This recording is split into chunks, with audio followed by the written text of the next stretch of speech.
नमस्कार दोस्तों, ocean international में आपका स्वागत है। मैं सचिन राणा।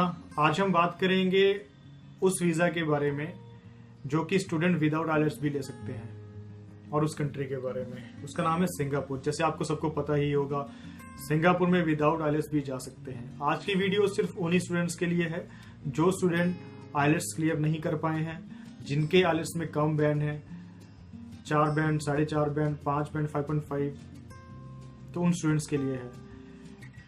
तो इसमें कैसे हम अप्लाई कर सकते हैं, क्या क्या इसमें आगे फ्यूचर की अपॉर्चुनिटीज हैं।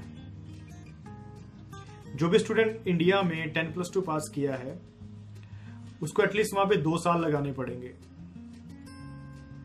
2 साल क्यों? क्योंकि उसको पहले डिप्लोमा करना पड़ेगा, फिर एडवांस डिप्लोमा करना पड़ेगा। उसके बाद उसकी एलिजिबिलिटी बनती है। सिंगापुर में एस पास और ई पास होता है। तो एस पास के लिए उसकी एलिजिबिलिटी तब बनती है अगर कोई भी स्टूडेंट 12th के बाद एडवांस डिप्लोमा सिंगापुर से करता है। तो अगर कोई स्टूडेंट इंडिया से ग्रेजुएट है और उसका किसी भी कंट्री से रिफ्यूज है, और रिफ्यूजल कनाडा, ऑस्ट्रेलिया, न्यूजीलैंड, किसी भी कंट्री से अगर रिफ्यूज होता है तो वो स्टूडेंट जो है सिंगापुर के लिए अप्लाई कर सकता है। तो वो पीजी डिप्लोमा करेगा या एडवांस डिप्लोमा करेगा। उसके बाद वो एलिजिबल हो जाएगा एस पास और ई पास के लिए। क्योंकि अगर कोई भी स्टूडेंट एलिजिबल हो जाता है, वहां पे वो इंटरव्यूज देता है और अपनी जॉब सिक्योर कर लेता है, तो मिनिमम सैलरी जो एस पास में होती है वो 2500 सिंगापुरी डॉलर होती है। अगर वो ई पास उसे मिलता है तो 4500 सिंगापुरी डॉलर जो है उसकी सैलरी हो सकती है। मैं ये नहीं कहता कि सिंगापुर में जितने भी स्टूडेंट जाते हैं वो सबको एस पास ई पास मिल जाएगा, ऐसा नहीं होता।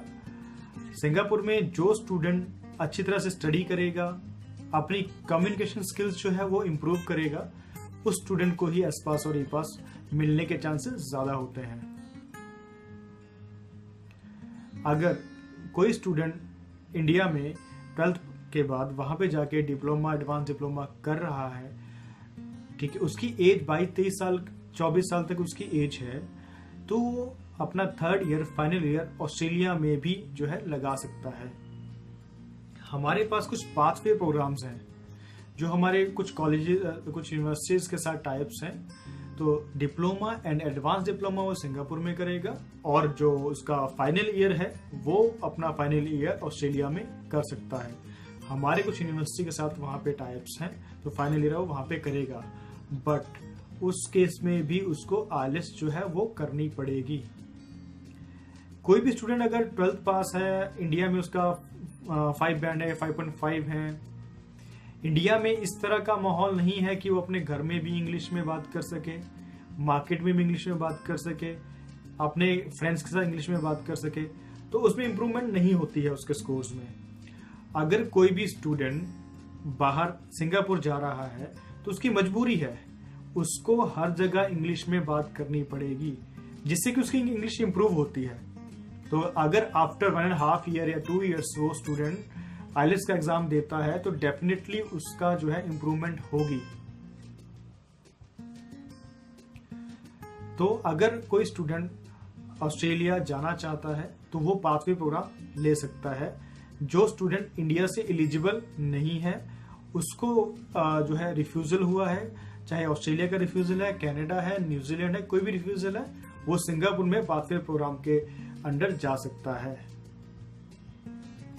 उसमें स्टूडेंट को बहुत हैवी फंड्स भी नहीं दिखाने पड़ेंगे, क्योंकि उसके 2 इयर्स जो है ऑलरेडी 2 साल उसने सिंगापुर में स्टडी कर लिया है। तो इसके लिए आपको सबसे पहले अपने डॉक्यूमेंटेशन लेके हमारे ऑफिस विजिट करना पड़ेगा।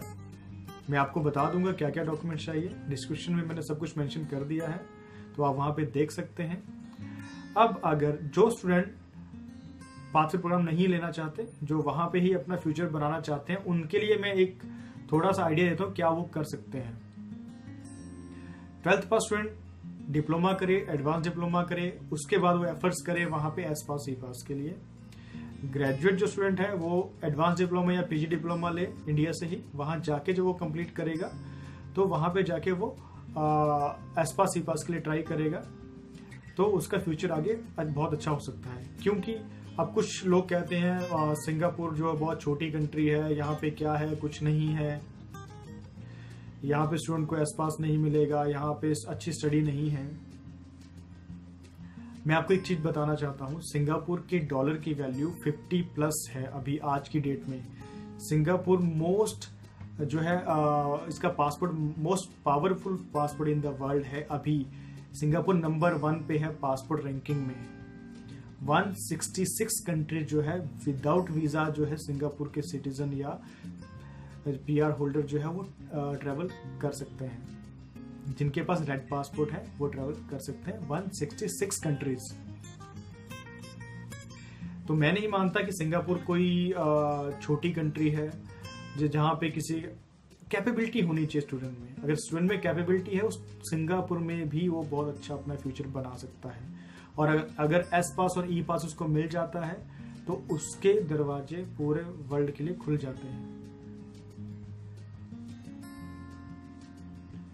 तो इसके लिए अगर आपको और कोई इन्फॉर्मेशन चाहिए हो, आप हमारे दिए हुए कॉन्टैक्ट नंबर पे कॉन्टैक्ट कर सकते हैं।